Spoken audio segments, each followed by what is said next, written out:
আজ শেয়ার করব কাঁঠালের বীজ দিয়ে ছোলার ডালের এমন একটা রেসিপি যেটা নাকি খাবার পরে সত্যি সত্যিই অবাক হয়ে যাবেন। ভাত, রুটি, পরোটা যা দিয়েই খান না কেন একদম জমে যাবে। নমস্কার বন্ধুরা, শ্বশুর বোমা রান্নাঘর অ্যান্ড ব্লগ চ্যানেলে সকলকে স্বাগত। তাহলে কি করে তৈরি করব সেটাই দেখে নেওয়া যাক। প্রথমেই এইখানে নিয়েছি ছোলার ডাল, একটা ছোটো বাটির 1 বাটি পরিমাণ, আর একটা কাচের বোলের মধ্যে জল দিয়ে এবার এটাকে জলের মধ্যে ভিজিয়ে দেব। ওভারনাইট রেখে দেব ভিজিয়ে, একটা ঢাকনা চাপা দিয়ে দেব। আর এই দিকে আমি নিয়েছি কাঁঠালের বীজ। অনেকেই কাঁঠালের খোসা ছাড়াবার জন্য অনেক সময় তাড়াহুড়োর চোটে রান্না করতে পারে না। আজ আমি যেইভাবে কাঁঠালের বীজটার থেকে খোসাটা ছাড়িয়ে নেব, আপনারা দেখবেন একদম অল্প সময়ে অনেক খোসা ছাড়িয়ে নিতে পারবেন। যে কোনো ছুরি বা বটির সাহায্যে সামান্য গায়ের থেকে একটুখানি খোসাটা ছাড়িয়ে তারপর হাত দিয়ে নখের সাহায্যে খোসাটাকে ধরে টানলেই বাদামের খোসার মতন সমস্ত খোসাটা কাঁঠালের বীজের গায়ের থেকে উঠে আসবে। একদম অল্প সময়ে খোসাগুলো কাঁঠালের বীজের থেকে ছাড়িয়ে নেওয়া যায়। আবার আর একটা পদ্ধতিও আছে, যে পান যে খায়, সুপারি কাটে, সেই জাতি দিয়েও মাঝখান থেকে অর্ধেক করে কেটে তারপরে খোসাটাকে উল্টোভাবে টান দিল, খুব সহজে খোসাগুলো ছাড়িয়ে আসে। এইভাবে সমস্ত খোসাগুলো ছাড়িয়ে তারপরে কেটে নিয়ে ফিরে আসছি। সমস্ত কাঁঠাল বীজের গায়ের থেকে খোসাগুলো ছাড়িয়ে নিয়েছি। এবার বীজগুলোকে কেটে নেব। প্রথমে মাঝখান থেকে অর্ধেক করে কেটে তারপরে আরও 1 টুকরো করে নেব, মানে একটা বীজকে 4 টুকরো করে নেব।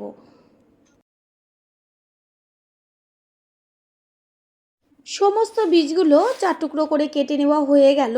এবার একটা বড় বোলের মধ্যে নিয়েছি জল, আর জলের মধ্যে বীজগুলোকে দিয়ে তারপর ভালোভাবে হাত দিয়ে ডলে ডলে বীজগুলোকে জল পাল্টে পাল্টে ধুয়ে নেব। এখানে ওভারনাইট যে ডালটা ভিজিয়ে রেখেছিলাম, ডালটা কত সুন্দর ভিজে গেছে, কালারটাও চেঞ্জ হয়ে গেছে। ভালো করে 5-6 বার জল পাল্টে ধুয়ে নিয়ে ফিরে এসেছি। জলগুলোকে ছেঁকে নেব। এইখানে নিয়েছি একটা মিক্সিং জার বড়, তারপর এর মধ্যে দিয়ে দেব ধুয়ে রাখা ডালগুলো। যদি ওভারনাইট ডাল না ভিজাতে পারেন বা মনে না থাকে, তাহলে 2 ঘন্টা আগে ভিজিয়ে রাখলেও হবে। এর মধ্যে দিয়ে দেব ছোট ছোট করে কেটে নেওয়া আদার কুচি আর ঝালের জন্য কাঁচা পাকা লঙ্কা। তারপর দিয়ে দেব ওই যে কেটে রেখেছিলাম কাঁঠালের বীজগুলো, সেই বীজগুলোকে। এইভাবে কাঁচা ডাল আর কাঁচা বীজ দিয়ে যে রেসিপিটা তৈরি করব, এত টেস্টি হয় খেতে। দেব জল, এবার ভালো করে পেস্ট করে নেব। পেস্ট করে নেওয়া হয়ে গেল, এটা সাইডে রেখে দেব। অন্যদিকে আর একটা মিক্সিং জারের মধ্যে নিয়ে নেব টমেটো। আমি বীজগুলোকে কেটে সব বাদ দিয়ে দিয়েছি। দেব ঝালের জন্য কাঁচা লঙ্কা, যে যেমন ঝাল খাবেন সেই অনুযায়ী লঙ্কাটা ব্যবহার করবেন। তারপর দেব ছোট ছোট করে কেটে নেওয়া আদার টুকরো, দেব 2টো তেজপাতা ছোট ছোট। তারপর দেব 1 চা চামচ পরিমাণ সাদা তিল, আর দেব একদম 2-4টে চারু মগজ। এটা ধুয়ে নিয়েছি। আর চারু মগজ যদি না থাকে কোনো ব্যাপার না, আমি 4-5টা ব্যবহার করেছি। দেব জল, তারপর ভালো করে পেস্ট করে নেব। গ্যাসের ওভেনে কড়াই বসিয়ে কড়াইটা প্রথমে ভালো করে গরম করে নিয়েছি। এবার দিয়ে দিচ্ছি সর্ষের তেল। তেলটাকেও গরম করে নিতে হবে। তেলের মধ্যে দিয়ে দিচ্ছি 1 চা চামচ পরিমাণ কালো জিরে, ছোট চামচের 1 চা চামচ। ফোড়নের থেকে সুন্দর একটা গন্ধ বেরোচ্ছে। তারপর দিয়ে দিচ্ছি 1 চা চামচ পরিমাণ হিং। হিংটাকে তেলের মধ্যে ভালো করে মিশিয়ে নেব। গ্যাসের ফ্লেম লোতে থাকবে। অবশ্যই হিংটা দেবেন, আর এই হিং দেওয়াতে এত সুন্দর একটা গন্ধ আসবে। এবার আস্তে করে যে কাঁঠাল বীজ আর ছোলার ডালটা একসাথে পেস্ট করে রেখেছিলাম, সেই সম্পূর্ণ পেস্টটা এর মধ্যে দিয়ে দেব। মিক্সিং জারটা ধুয়ে জল দিয়ে দেব। একটু জল বেশি হলে কোনো সমস্যা নেই। এরপর এর মধ্যে দিয়ে দেব হলুদ গুঁড়ো পরিমাণ মতন, লবণ আর হলুদটা দিয়ে খুন্তি দিয়ে ভালো করে নেড়েচেড়ে মিশিয়ে দিতে হবে। একটু বাদে বাদে খুন্তি দিয়ে নেড়ে যেতে হবে সমানে, না হলে নিচটা লেগে যাবে। জলটা যত টানতে শুরু করবে ততই কিন্তু কড়াইতে লেগে লেগে আসবে, সেই কারণে সমানে খুন্তি দিয়ে নেড়েচেড়ে দিতে হবে। এটা হতে থাক। অন্যদিকে একটা ছোট আমি কাচের বাটি নিয়েছি, তার মধ্যে নিয়েছি জল, দিয়ে দিচ্ছি 1 চা চামচ পরিমাণ হলুদ গুঁড়ো, দেব ছোট চামচের 1 চা চামচ পরিমাণ কাশ্মীরি লঙ্কার গুঁড়ো, দেব ছোট চামচের 1 চা চামচ পরিমাণ জিরের গুঁড়ো আর 1 চা চামচ পরিমাণ ধনের গুঁড়ো। এটাকে ভালো করে জল দিয়ে গুলে নেব। এতে কি হবে, বাটা মশলার স্বাদটা পাওয়া যাবে। আর আমি মশলা কিন্তু একদম অল্প পরিমাণ ব্যবহার করেছি, সেটা তো দেখাই যাচ্ছে। একটা থালার মধ্যে আমি 1 ফোঁটা সাদা তেল দিয়ে মাখিয়ে নেব।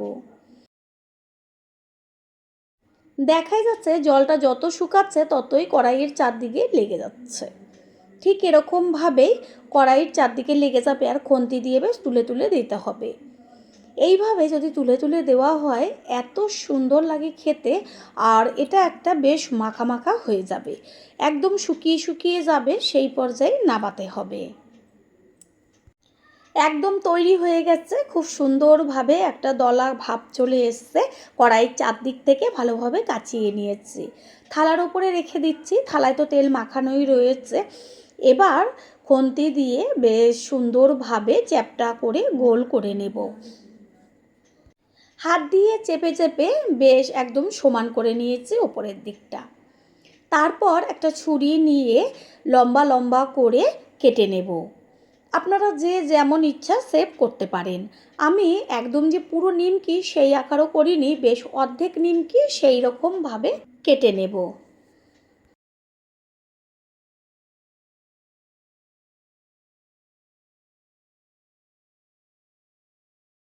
সবগুলো পিস করে নেওয়া হয়ে গেল। গ্যাসের ওভেনে কড়াইটা বসিয়ে ভালো করে কড়াইটা গরম করে নেব। কড়াই গরম হয়ে গেছে, এবার এর মধ্যে দিয়ে দিচ্ছি সাদা তেল।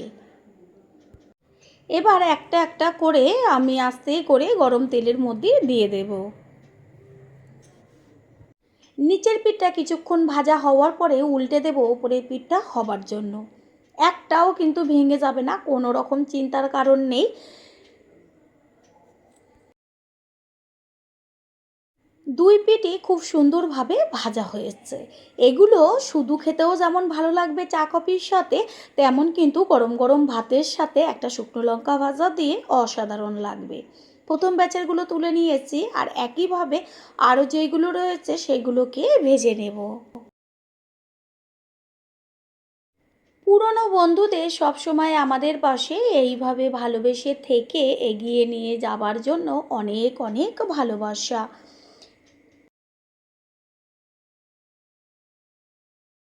পরের ব্যাচে যেগুলো দিয়েছিলাম সেইগুলোও ভাজা হয়ে গেছে, তেল ছেঁকে তুলে নেব। বেঁচে থাকা তেলের মধ্যে দিয়ে দেব ডুমো করে কেটে নেওয়া আলু। আলুর মধ্যে দেব লবণ আর 1/2 চা চামচের থেকেও কম পরিমাণ হলুদ গুঁড়ো। হলুদ আর লবণটাকে মিশিয়ে নিয়ে তেলের মধ্যে আলুগুলোকে ভালো করে ভেজে নেব। এমনভাবে ভাজতে হবে যেন ভাজাতেই অর্ধেকের বেশি সিদ্ধ হয়ে যায়।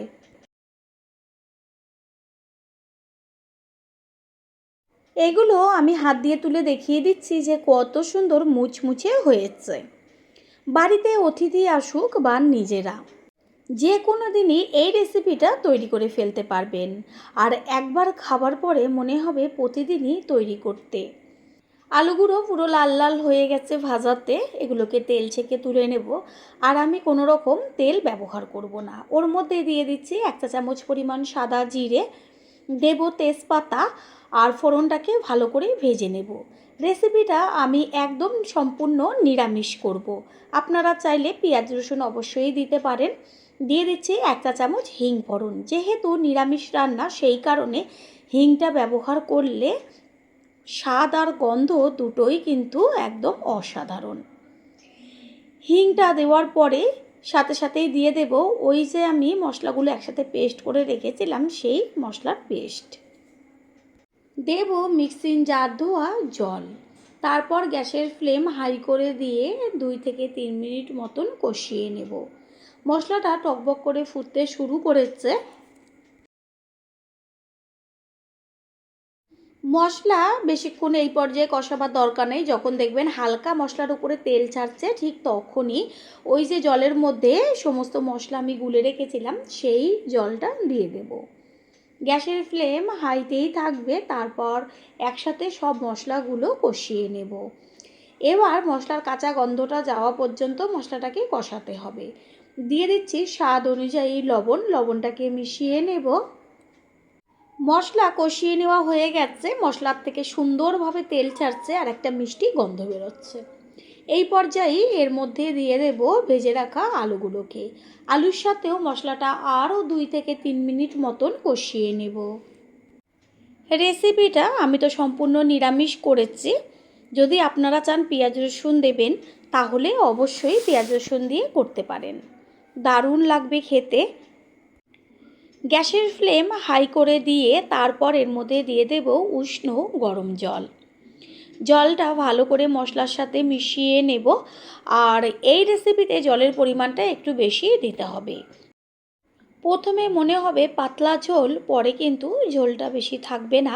সেই কারণে বারবার বলছি জলের পরিমাণটা একটু বেশি দেবেন। প্রথমবার যারা আমাদের চ্যানেল ভিজিট করছেন তাদের আন্তরিক শুভেচ্ছা ও অনেক ভালোবাসা। আমাদের রেসিপিগুলো যদি ভালো লেগে থাকে সাবস্ক্রাইব করে দেওয়ার অনুরোধ রইল ও পাশে থাকা বেল আইকনে ক্লিক করলে পরবর্তী ভিডিওগুলো সবার আগে আপনাদের কাছে পৌঁছে যাবে। এটা বেশিক্ষণ হতে সময় লাগবে না, আলু তো অর্ধেকের বেশি সিদ্ধই ছিল। আলু দেখিয়ে দিলাম যে সিদ্ধ হয়ে গেছে। এবার ভেজে রাখা ধোকাগুলো আস্তে করে ঝোলের মধ্যে দিয়ে দেব। ধোকাটা দিয়ে প্রায় 4 থেকে 5 মিনিট মতন রান্না করে নেব। দিয়ে দিচ্ছি 1 চা চামচ পরিমাণ গরম মশলার গুঁড়ো। বন্ধুরা, আপনারা যে যেইখান থেকে ভিডিওটি দেখছেন অবশ্যই কমেন্টের মাধ্যমে জানাবেন। আপনাদের ধন্যবাদ জানাতে পারলে সত্যিই আমরা ভীষণ আনন্দিত হব। কারণ আপনাদের করা কমেন্টসগুলো পেয়ে আমরা এতটাই উৎসাহিত হই পরের ভিডিওগুলো তৈরি করার জন্য। রেসিপি একদম তৈরি হয়ে গেছে, গ্যাস অফ করে দেব। আর দেখা যাচ্ছে এই যে পাতলা ঝোল, এটা কিন্তু ঠান্ডা হয়ে যাওয়ার পরে অনেকটাই বসে যাবে। সেই কারণে জল অবশ্যই বেশি কিন্তু দেবেন, না হলে একদম শুকিয়ে যাবে, খাবার স্বাদটাই তেমন পাবেন না। গ্যাস অফ করে দিয়েছি। আর সবশেষে দিয়ে দেব বড় চামচের 1 চা চামচ পরিমাণ গাওয়া ঘি। ঘিটা দিয়ে ভালো করে মিশিয়ে নেব। তৈরি হয়ে গেল আজকের রেসিপি। আশা করি রেসিপিটি ভালো লাগলো। আর যদি ভালো লেগে থাকে একটা লাইক, কমেন্টস, পারলে একটা শেয়ার করে অবশ্যই জানাবেন। আপনাদের করা একটা লাইক ও লাইকের পাশে থাকা হাইপ আর একটা শেয়ার আমাদের কাছে অনেক গুরুত্বপূর্ণ। All friend, thanks for watching my video. আপনারা সকলে ভালো থাকবেন, সুস্থ থাকবেন। আবারও দেখা হবে অন্য কোনো রেসিপির এপিসোডে। আজ শেয়ার করব বরবটি আলু দিয়ে ঝাল একটা মুখরোচক রেসিপি। এইভাবে যদি তৈরি করেন গরম গরম ভাত, রুটি, পরোটা সমস্ত কিছুর সাথে খেতে লাগবে অসাধারণ। নমস্কার বন্ধুরা, শ্বশুর বৌমা রান্নাঘর অ্যান্ড ব্লগ চ্যানেলে সকলকে স্বাগত। তাহলে কি করে রেসিপিটি তৈরি করব সেটাই দেখে নেওয়া যাক। প্রথমেই এইখানে আমি 1 আঁটি বরবটি নিয়েছি। এবার বরবটিগুলোকে কেটে নিয়ে ফিরে আসছি। বরবটিগুলো তো কেটে নিয়েছি। এবার একটা বড় বোলের মধ্যে জল নিয়ে বরবটিগুলোকে 3 থেকে 4 বার জল পাল্টে ধুয়ে তারপরে জলটাকে ছেঁকে ফিরে আসছি। বরবটিগুলো জল ছেঁকে তুলে রেখেছি আর পাশে রেখেছি কাঁচা লঙ্কা চিড়ে। এবার গ্যাসের ওভেনে কড়াইটা বসিয়ে কড়াইটাকে আগে ভালো করে গরম করে নিয়েছি। এরপরে এর মধ্যে দিয়ে দিচ্ছি সর্ষের তেল। তেল গরম হলে দিচ্ছি 1/2 চা চামচ পরিমাণ সাদা জিরে আর 1/2 চা চামচ পরিমাণ কালো সর্ষে। তারপর দেব একটা শুকনো লঙ্কা। ফোড়নটাকে ভালো করে ভেজে নেব। আর যখন ফোড়নের থেকে সুন্দর একটা গন্ধ বেরোবে তখন এর মধ্যে দিয়ে দিচ্ছি কুচিয়ে নেওয়া পেঁয়াজ। এইখানে বড় সাইজের একটা পেঁয়াজ ব্যবহার করেছি। পেঁয়াজ 2 থেকে 3 মিনিট মতো ভাজার পরে এর মধ্যে দিয়ে দেব লম্বা করে সরু করে কেটে নেওয়া আলু। আলুটাকে আমি কেটে আগের থেকে জলে ধুয়ে তারপর জলটাকে ঝরিয়ে রেখেছিলাম। আলুর সাথে পেঁয়াজটাকে মিশিয়ে নেব। প্রথমে একটু গ্যাসের ফ্লেম হাই করে দেব, তারপর একদম লো টু মিডিয়াম করে এইটাকে ভেজে নিতে হবে। দেব পরিমাণ মতন লবণ। লবণটাকে মিশিয়ে নেব। এমন কিছু কিছু রান্না থাকে সাধারণ হলেও টেস্ট হয় অসাধারণ। এটা ভাজা হতে থাক। 3 থেকে 4 মিনিট মতো আলু পেঁয়াজ ভাজার পরে দিয়ে দেব এর সাথে বরবটি। বরবটি দেওয়ার পরে সব কিছু একবার খুন্তি দিয়ে ভালো করে নেড়ে চেড়ে মিশিয়ে নেব। পুরনো বন্ধুদের সবসময় আমাদের পাশে এইভাবে ভালোবেসে থেকে এগিয়ে নিয়ে যাবার জন্য অনেক অনেক ভালোবাসা। এই যে আমি ফোড়নটা দিয়েছি সর্ষে আর জিরে, এতে এত টেস্টি হবে খেতে যেটা নাকি খাওয়ার পরেই বুঝতে পারবেন।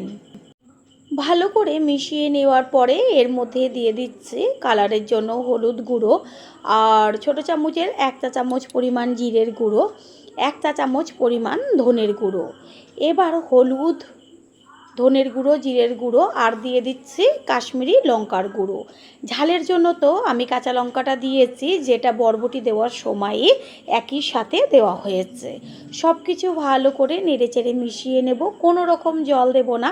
ঠিক এইভাবে গ্যাসের ফ্লেম লোতে রেখে ঢাকনা চাপা দিয়ে দিয়ে এটাকে ভেজে নিতে হবে।